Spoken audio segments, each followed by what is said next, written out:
Olá, pessoas. Bom dia, boa tarde, boa noite. Eu sou Murilo Emery, estagiário do PIBID, estudo na Universidade Federal de Viçosa e estou no meu terceiro período de licenciatura em Ciências Biológicas. E durante esse intensivo eu vou estar dando aula de genética para vocês. E hoje eu vou estar explicando a resolução de 5 questões.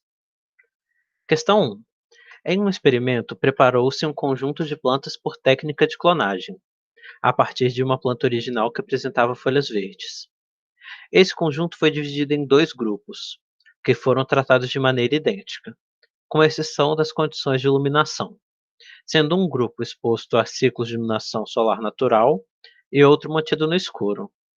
Após alguns dias, observou-se que o grupo exposto à luz apresentava folhas verdes como a planta original, e o grupo cultivado no escuro apresentava folhas amareladas. Ao final do experimento, os dois grupos de plantas apresentaram: A. Os genótipos e fenótipos idênticos. B. Os genótipos idênticos e fenótipos diferentes. C. Diferença nos genótipos e fenótipos. D. O mesmo fenótipo e apenas dois genótipos diferentes. E. O mesmo fenótipo e uma grande variedade de genótipos. Agora vamos para a resolução. Como as duas plantas do teste são clones da planta original, que apresenta folha verde, como está mostrado aqui nesse esquema, o clone 1, que foi exposto à iluminação solar natural, ela teve a sua coloração verde, enquanto o clone 2, que não teve iluminação nenhuma, ficou no escuro, no caso, apresentou essa coloração amarelada. Isso é o quê? Como elas são plantas idênticas, elas são clones de uma mesma planta, elas vão apresentar o mesmo genótipo, que são os genes, o seu material genético. E como vocês podem ver, elas apresentam cores diferentes. Esse é o fenótipo, são suas características físicas. E com isso a gente conclui que a alternativa é a letra B, os genótipos idênticos e os fenótipos diferentes. Essa questão é até bem simples. Agora a questão 2. Mendel cruzou plantas puras de ervilha com flores vermelhas e plantas puras com flores brancas, e observou que todos os descendentes tinham flores vermelhas. Nesse caso, Mendel chamou a cor de vermelha de dominante e a cor branca de recessiva. A explicação oferecida para esses resultados era de que plantas de flores vermelhas da geração inicial P possuíam dois fatores dominantes iguais para essa característica, vesão-vesão, e as plantas de flores brancas possuíam dois fatores recessivos iguais, vezinho-vezinho. Todos os descendentes desse cruzamento, a primeira geração de filhos F1, tinham um fator de cada progenitor e eram vesão-vezinho, combinação que assegura a cor vermelha nas flores, tomando-se um grupo de plantas cujas flores são vermelhas. Como distinguir aquelas que são vesão-vesão das que são vesão-vezinho? As alternativas: A. Cruzando entre si, é possível identificar as plantas que têm o fator vezinho na sua composição pela análise de características exteriores dos gametas masculinos, os grãos de pólen. B. Cruzando-as com as plantas recessivas, de flores brancas, as plantas produzirão vesão-vesão, apenas descendentes de flores vermelhas, enquanto as plantas vesão-vezinho podem produzir descendentes de flores brancas. C. Cruzando-as com plantas de flores vermelhas da geração P, os cruzamentos com plantas vesão-vezinho produzirão descendentes de flores brancas. D. Cruzando-as entre si, é possível que surjam plantas de flores brancas. As plantas vesão-vezinho, cruzadas com as outras vesão-vezinho, produzirão apenas descendentes vermelhas, portanto as demais serão vesão-vesão. E. Cruzando-as com plantas recessivas e analisando as características do ambiente onde se dão os cruzamentos, é possível identificar aquelas que possuem fatores V. Agora, resolução. Esse aqui eu fiz esses dois quadros de Punnett para ficar mais fácil de a compreensão. E aqui a gente tem o primeiro cruzamento, que é o cruzamento F1, que eu esqueci de colocar aqui. Aí, como a gente pode ver, vesão-vesão, eu coloquei de cor vermelha, que é o fator dominante, e vizinho está de cor branca. Todos os filhos desse cruzamento possuem a cor vermelha, pois possuem o Vzão, que é o dominante. Aí, quando a gente faz o cruzamento dessas filhas do cruzamento F1 com as plantas recessivas brancas, que são vizinho, a gente possui a proporção de uma flor vermelha para uma branca, para 3 brancas. E assim a gente consegue identificar como quais são, né. Aí com isso a gente chega na B, cruzando as plantas recessivas de flores brancas. As plantas vezão produzirão apenas descendentes de flores vermelhas, como eu mostrei aqui. Enquanto as plantas vezão podem produzir descendentes de flores brancas, como mostrado aqui. Ali eu fui na outra questão sem querer. Agora a questão 3. Em um hospital havia 5 lotes de bolsas de sangue, rotulados com o código 1, 2, 3, 4 e 5. Cada lote continha apenas um tipo sanguíneo não identificado. Uma funcionária do hospital resolveu fazer a identificação utilizando 2 tipos de soro, o anti-A e o anti-B. Os resultados obtidos estão descritos no quadro. Quantos litros de sangue eram do grupo sanguíneo do tipo A? A, 15 litros, B, 25, C, 30, D, 33 e E, 55. Aqui a gente tem que analisar essa tabela que a questão dá pra gente. O lote 1, o soro anti-A não aglutinou, e o B aglutinou. No 2, aglutinou com anti-A e não aglutinou com anti-B. No 3, aglutinou com anti-A e aglutinou com anti-B. O 4, não aglutinou com anti-A e não aglutinou com anti-B. No 5, não aglutinou com anti-A, mas aglutinou com anti-B. E o que isso quer dizer? Aqui nessa imagem, eu trouxe essa imagem para mostrar para vocês a aglutinação. Aqui a gente está mostrando, e onde ocorre essas massas de célula, é onde ocorreu a aglutinação. Como vocês podem ver nesse exemplo, quando a gente deposita o soro anti-A no sangue A, ele vai aglutinar. Mas quando a gente deposita o soro anti-B no sangue A, ele não aglutina. E com isso a gente chega na resposta, que é a letra B, 25 litros. Mas por quê? O sangue do tipo A possui aglutinogênios, A e aglutininas anti-B. Quando feito o teste para descobrir qual é o sangue A, a gente deve primeiro procurar pelo sangue em que aglutinou no soro anti-A, que aqui no caso foi aqui, ó, como eu estou mostrando com o ponteiro. Pois ele vai atacar os aglutinogênios A.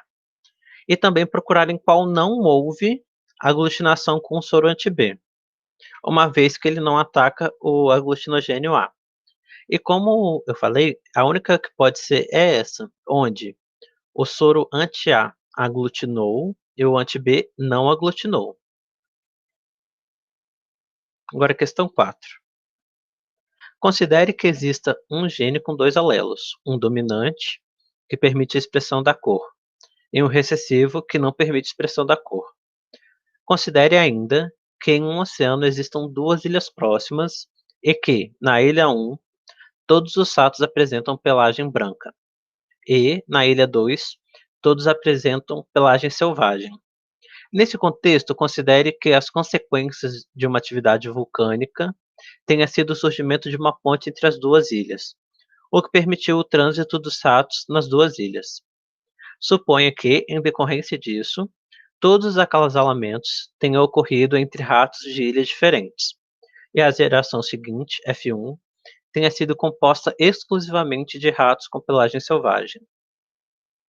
Considerando que o acasalamento para a formação da próxima geração F2 seja ao acaso, é correto afirmar que essa geração será constituída de ratos com pelagem A, branca, B, selvagem, C, 50% branca e selvagem. D, 75% branca e 25% selvagem. E 75% selvagem e 25% branca.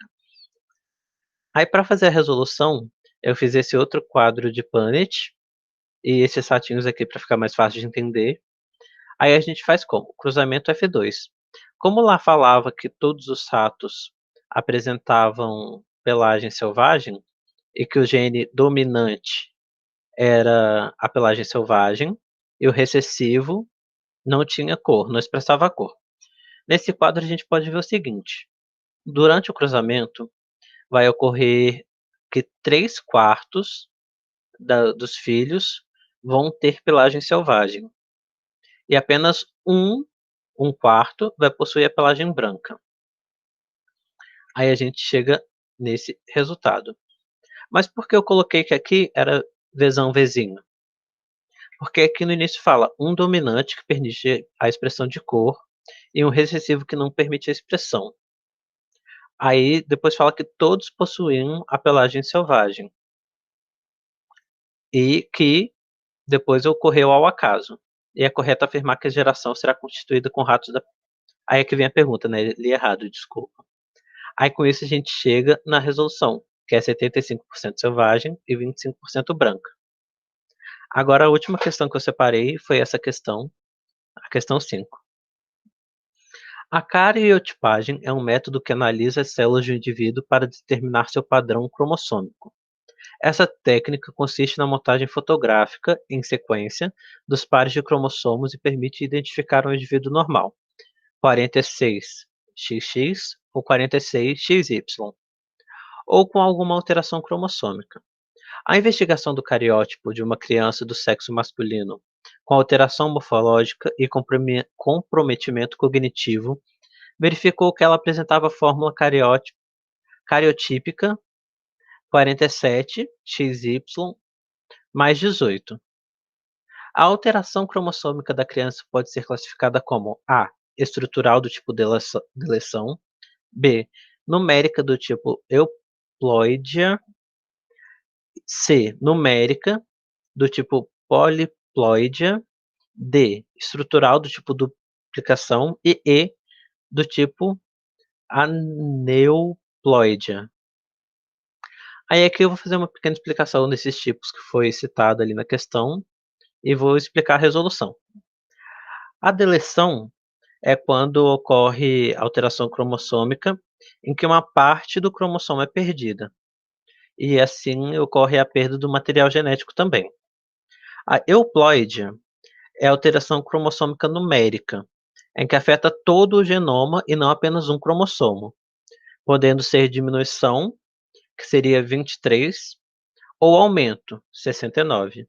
E raramente ocorre isso nos humanos, e quando ocorre, o feto acaba sofrendo aborto.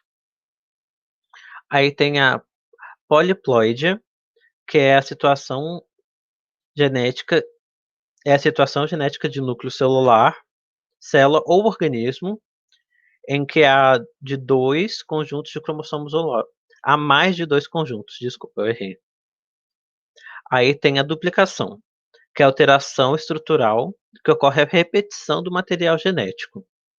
E a aneuploidia, que é alteração cromossômica numérica, e se caracteriza pelo aumento ou diminuição de um tipo de cromossomo. Aí como que a gente já sabe que é uma alteração numérica porque ocorreu o aumento de um cromossomo, que de 46 foi para 47, isso caracteriza também uma trissomia, que é quando vai de que em vez de ser 2 cromossomos, possui 3. Aí a gente vê isso. E o aumento foi no cromossomo 18, como fala aqui, ó, mais 18, é onde ocorreu o aumento, mais 18, que é no cromossomo 18. E só a título de curiosidade mesmo, isso caracteriza uma síndrome de Edwards. E com isso a gente percebe que é uma aneuploidia, nome complicado, desculpa. porque ela apenas alterou um cromossomo. A gente não pode considerar que seja uma euploidia, porque para ser uma euploidia, aqui em vez de 46, poderia ser ou 69 em caso de aumento, ou 23 em caso de diminuição. É isso, gente. Obrigado por ouvir até aqui. Qualquer dúvida, vocês podem entrar em contato comigo nesse e-mail que vai estar aqui na tela. E qualquer dúvida, é só chamar.